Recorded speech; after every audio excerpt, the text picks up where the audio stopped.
ভুল, সবই ভুল। আজকে কথা বলবো রানী সম্পর্কে। এই যে আপনারা যেসব গরুগুলা মোটামুটি সাদা হয় এবং শিং সাদা হয়, এই যে দেখুন শিং সাদা, তারপরে পায়ের খুরা সাদা হয়, হ্যাঁ, তো ওই গরুগুলাকে আপনারা বলে থাকেন রানী।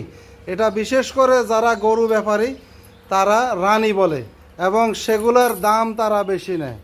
তো আমি খামারিদের জ্ঞাতার্থে বলবো, রানী বলতে কোনো জাত নেই। রানী বলে আপনাদেরকে ব্যাপারীরা ঠকায়। এটা আসলে মূলত জাতের নাম হচ্ছে হলস্টেইন ফ্রিজিয়ান।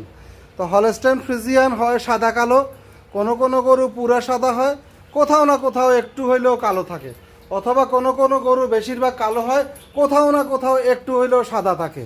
তো রানী বলতে কোনো জাত নেই। রানী শুনে পাগল হয়ে গরু কিনবেন না।